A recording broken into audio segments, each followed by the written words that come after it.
Bismillahirrahmanirrahim. Assalamu alaikum. I am Nimra Zafar. This is the video by Legal Concepts, CSS, PMS and Law.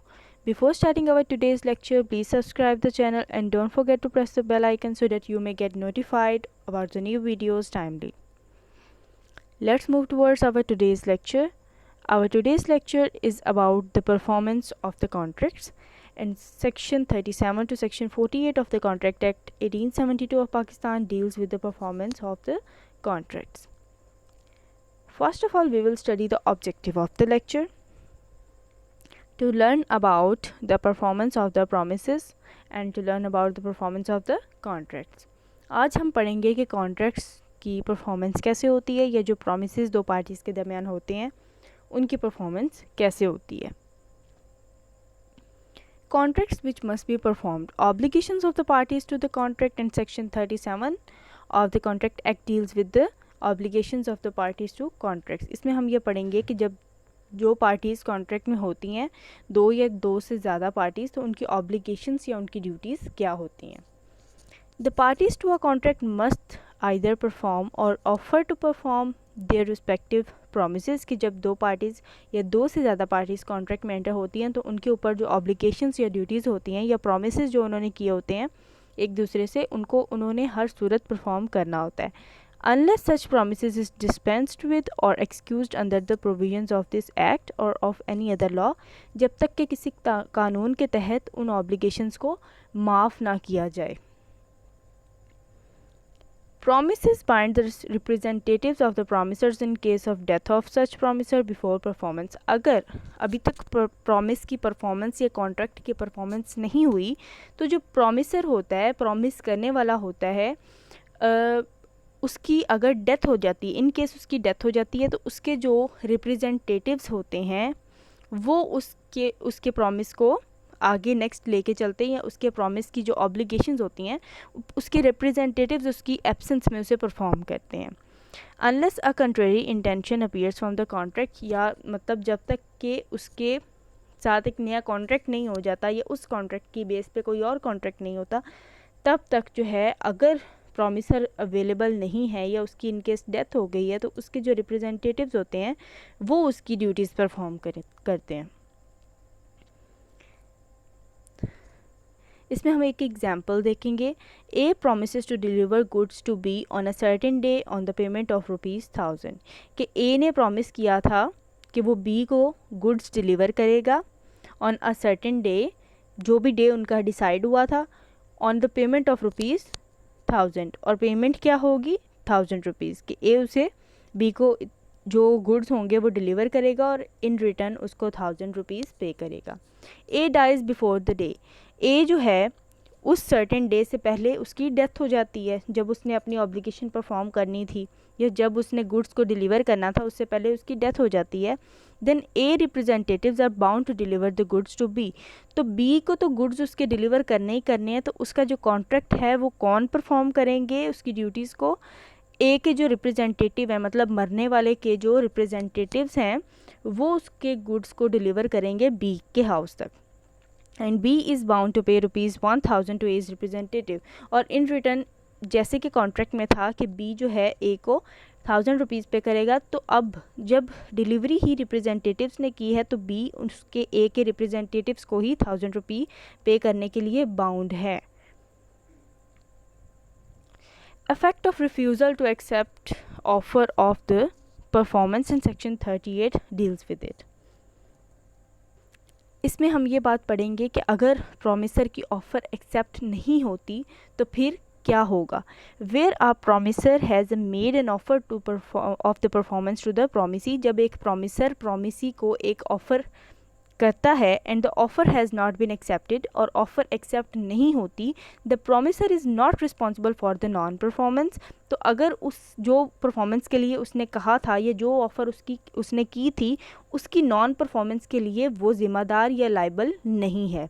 Nor does he thereby lose his right under the contract. और उसके किसी भी rights की violation भी नहीं होगी.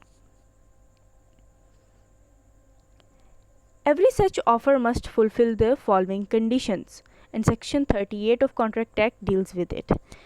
इसमें हम लोग ये बात पढ़ेंगे कि जो भी कॉन्ट्रैक्ट में एक ऑफ़र होगी वो जो है फॉलोइंग कंडीशंस उसमें होनी चाहिए।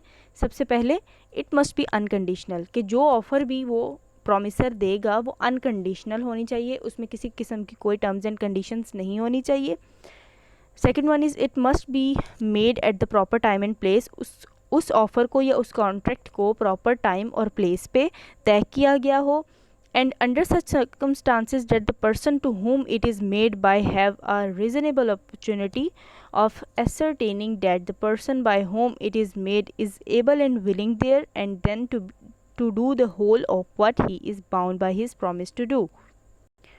अब इसमें ये बात बताई गई है कि वो बंदा जिसको ऑफ़र की गई है, जिसके लिए ऑफ़र दी गई है, उस बंदे के पास ये अपॉर्चुनिटी होती है कि वो इस बात का हक रखता है कि वो दूसरे प्रॉमिसर की, मतलब दूसरे बंदे की प्रॉमिसर की एबिलिटी को चेक कर सके या उसकी विलिंगनेस को चेक कर सके कि वो इस काबिल भी है। और उसके बाद अगर वो चेक कर लेता है, दोनों कॉन्ट्रैक्ट में आ जाते हैं, प्रॉमिसी जो है वो ऑफ़र को एक्सेप्ट कर लेता है, तो फिर प्रॉमिसर जो है उसको जो भी उसने प्रॉमिस किया था वो उस चीज़ के लिए बाउंड है कि वो अपनी ड्यूटी को परफॉर्म करेगा। Third one is if the offer is an offer to deliver anything to the promisee, अगर ऑफ़र ये है कि प्रॉमिसर जो है प्रॉमिसी को कोई चीज़ डिलीवर करेगा, the promisee must have a reasonable opportunity of seeing that the thing offered is the thing which the promiser is bound by his promise to deliver. तो promisee के पास ये opportunity है या उसका ये हक है, उसका right है कि वो चेक करे कि जो चीज़ डिलीवर करने का promiser ने कहा था क्या वही चीज़ डिलीवर हुई है। उस चीज़ को अच्छे तरीके से चेक करेगा, according to promise, according to contract जो चीज़ आनी चाहिए थी वही चीज़ आई है।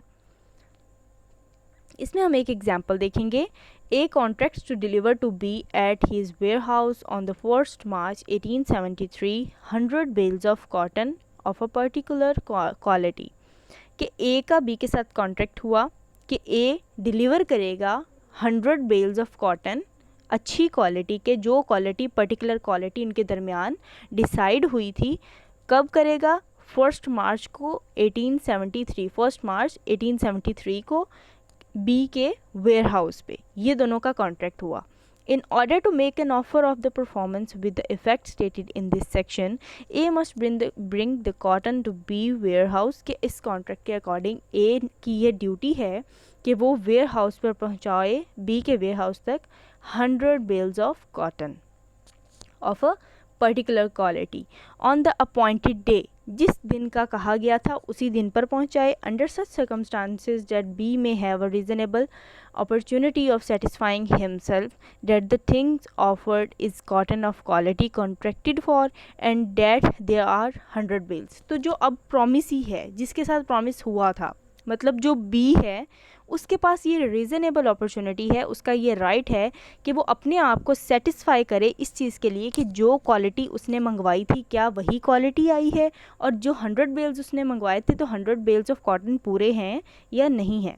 तो ये जो है वो प्रॉमिसी का हक है यहाँ पे। Effect of refusal of party to perform promise wholly, कि जब जो है प्रॉमिसर जो है, मतलब प्रॉमिस करने वाली जो पार्टी है, अगर वो रिफ्यूज़ कर देती है, मना कर देती है परफॉर्मेंस को परफॉर्म करने से या प्रॉमिस को परफॉर्म करने से मना कर देती है होली, मतलब कि वो कोई भी ऑब्लिगेशंस अपनी ड्यूटीज़ परफॉर्म नहीं करती, तो सेक्शन 39 इसे डील करता है। अब सेक्शन 39 क्या कहता है ये हम अब पढ़ेंगे। When a party to a contract has refuse to perform or disabled himself from performing his promise in its entirety, the promisee may put an end to the contract, कि अगर जो प्रॉमिसर है वो अपनी ड्यूटी को perform करने से मना कर देता है, रिफ्यूज़ कर देता है और अपने आप को डिसेबल कर लेता है उस प्रॉमिस को परफॉर्म करने के लिए, तो प्रॉमिसी के पास ये हक होता है कि वो उस कॉन्ट्रैक्ट को वहीं पर ख़त्म कर दे, unless he has signified by words or conduct, जब तक कि वो ये ना कहे या जब तक कि वो खुद से उसकी कंटिन्यूएंस के बारे में उसे कहना दे कि तुम इस बात को कभी भी कंटिन्यू कर सकते हो, हिज एक्विसेंस इन इट्स कंटिन्यूएंस। अब यहाँ पे हमने क्या बात पढ़ी कि जो प्रॉमिसर है अगर वो अपनी ड्यूटी परफॉर्म नहीं करता तो प्रॉमिस ही का ये हक है, जिसके साथ प्रॉमिस हुआ था उसका ये हक है कि वो कॉन्ट्रैक्ट को वहीं पे ख़त्म कर सकता है, जब तक कि वो ख़ुद से उसको दोबारा से इजाज़त ना दे उसकी कंटिन्यूएंस के बारे में कि वो कंटिन्यू कर सकता है। यहाँ पर हम एक एग्जाम्पल पढ़ेंगे। A singer enters into a contract with B, कि एक ए जो है वो सिंगर है, वो बी के साथ कॉन्ट्रैक्ट में आता है, और बी कौन है, किसी थिएटर का मैनेजर है, the manager of a theatre, to sing at his theatre 2 nights in every week during the next 2 months। अब सिंगर का थिएटर के मैनेजर के साथ मतलब बी के साथ कॉन्ट्रैक्ट होता है, और मैनेजर उसे कहता है कि वो उसकी बार में या उसके थिएटर में गाना गाएगा अगले 2 महीनों के लिए और हर वीक में 2 रातों के लिए। ये उनका कॉन्ट्रैक्ट हुआ। And B engages to pay her 1000 rupees for each night's performance, और बी जो है इन रिटर्न सिंगर को ये ऑफ़र करती कि वो उसको 1000 रुपये पे करेगा हर रात के लिए। ऑन द 6th night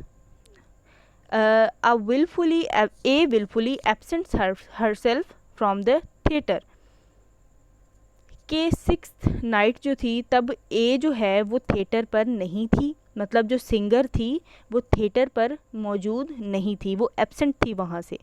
तो B is at liberty to put an end to the contract, तो यहाँ पर बी के पास ये लिबर्टी है, बी के पास ये हक है कि वो उस कॉन्ट्रैक्ट को वहीं पे ख़त्म कर देगा। बी कौन था, थिएटर का मैनेजर था, तो यहाँ पे वो कॉन्ट्रैक्ट को ख़त्म कर सकता है।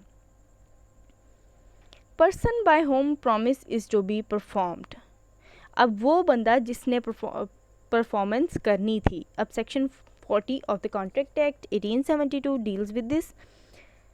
अब इसमें क्या बात बताई गई है, if it appears from the nature of the case that it was the intention of the parties to any contract that any promise contained in it should be performed by the promiser himself, such promise must be performed by the promiser।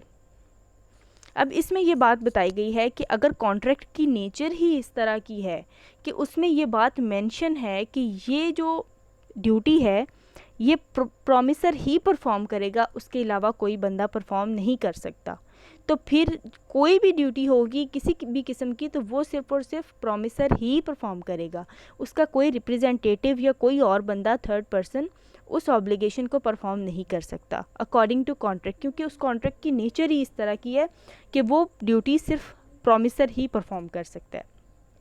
In other cases, the promisor or his representatives may employ a competent person to perform it। और जो दूसरे cases होते हैं इन special cases से हट के, उसमें promiser जो है उसके रिप्रेजेंटेटिव्स भी उस चीज़ को परफॉर्म कर सकते हैं या उसके रिप्रेजेंटेटिव आगे किसी बंदे को एम्प्लॉय कर सकते हैं उस ड्यूटी को परफॉर्म करने के लिए। मतलब एक बंदे के बिहाफ पे दूसरा बंदा ड्यूटी परफॉर्म कर सकता है, लेकिन कुछ स्पेशल केसेस ऐसे होते हैं जिनकी नेचर इस टाइप की होती है कि उसमें सिर्फ और सिर्फ प्रॉमिसर ही अपनी ड्यूटी परफॉर्म करता है।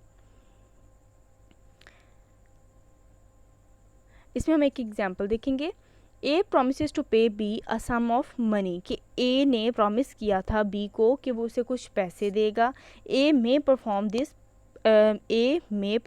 Promise either by personally paying the money to B or by causing it to be pay to B by another. अब इस केस में ए जो है वो खुद भी पैसे दे सकता है और वो आगे किसी और बंदे को भी कह सकता है कि मेरी तरफ से बी को पैसे दे देना। मतलब वो अपनी ड्यूटी खुद भी परफॉर्म कर सकता है, जिसने पैसे देने थे खुद भी दे सकता है और किसी और से भी दिलवा सकता है पैसे। And if A dies before the time appointed for payment, लेकिन अगर ए जो है वो मर जाता है पेमेंट के टाइम से पहले, his representatives must perform the promise, तो उसके जो रिप्रेजेंटेटिव्स होंगे वो उसकी परफॉर्मेंस को परफॉर्म करेंगे और पैसे देंगे बी को, और employ some proper person to do so, और उसके वो रिप्रेजेंटेटिव्स जो हैं वो नेक्स्ट किसी और पर्सन को भी एम्प्लॉय कर सकते हैं इस काम के लिए।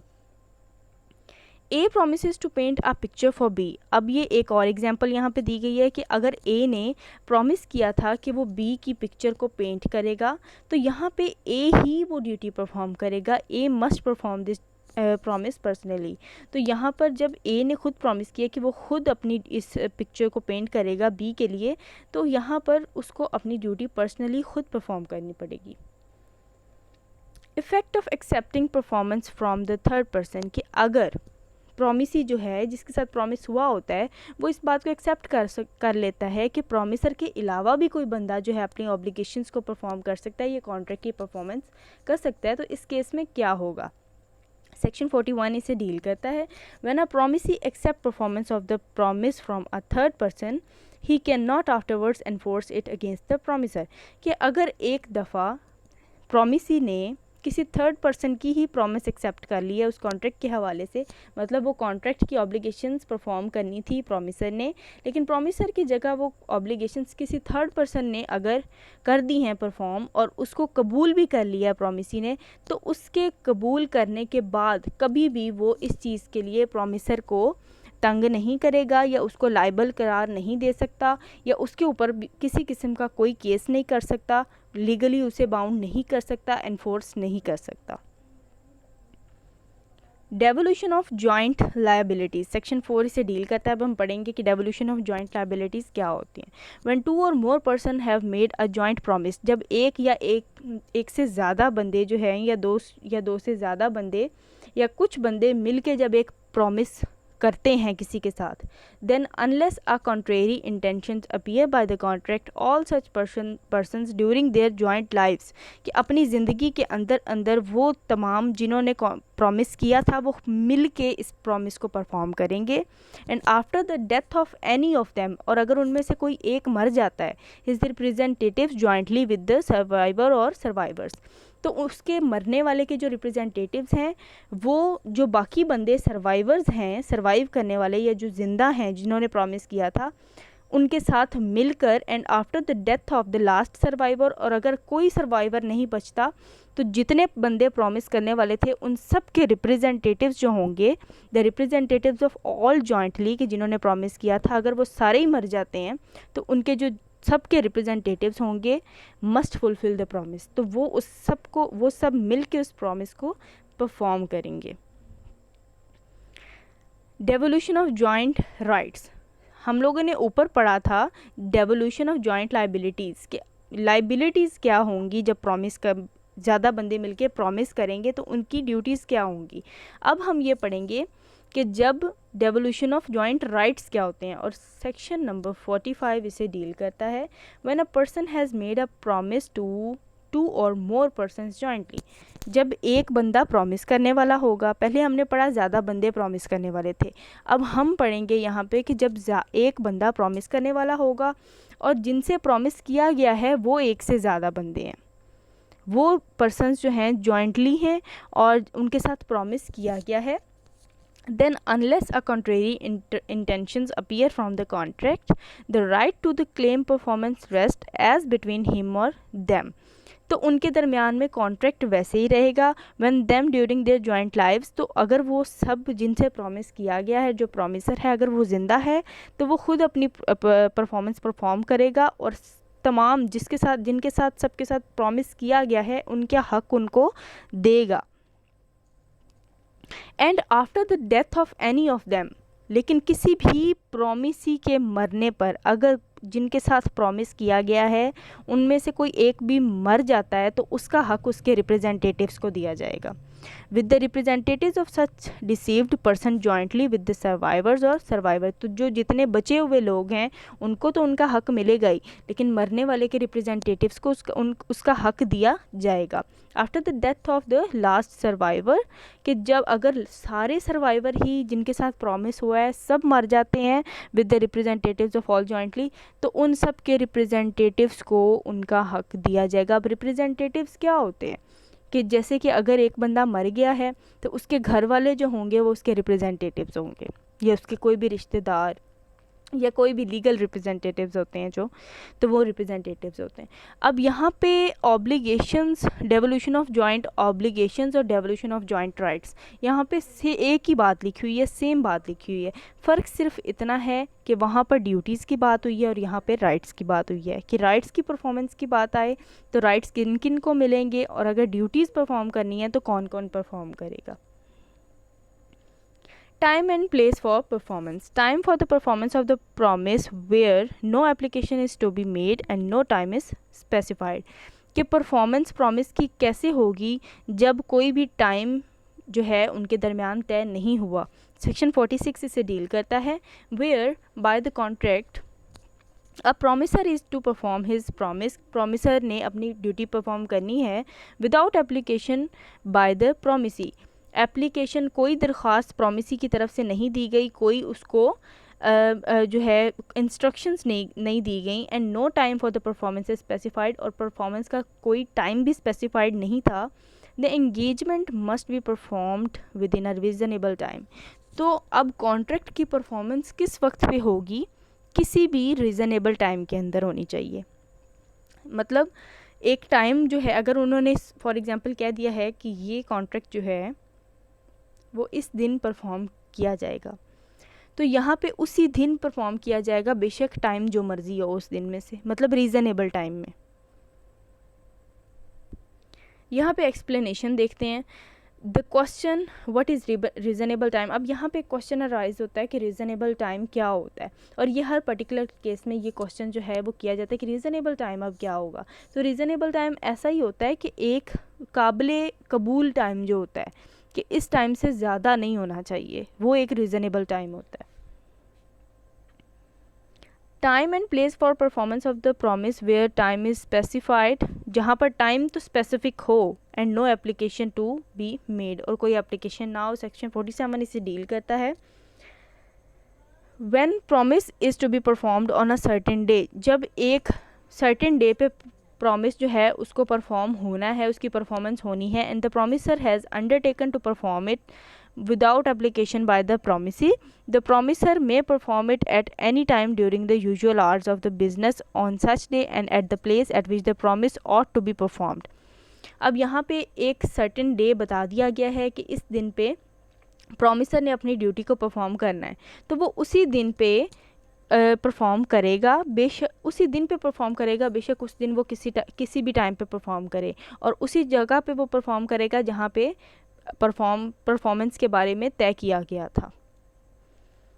यहाँ पे हम एक एग्जांपल देखेंगे. A promises to deliver goods at B's warehouse. कि ए ने बी के साथ एक प्रॉमिस किया या कॉन्ट्रैक्ट किया कि ए डिलीवर करेगा गुड्स को बी के वेयर हाउस पे ऑन 1 जनवरी को. 1 जनवरी एक उन्होंने दिन बता दिया कि ये सर्टेन डे है, इस डे पे इस जगह इसकी परफॉर्मेंस होगी, और जगह भी बता दी कि बी के वेयर हाउस पे डिलीवर करना है.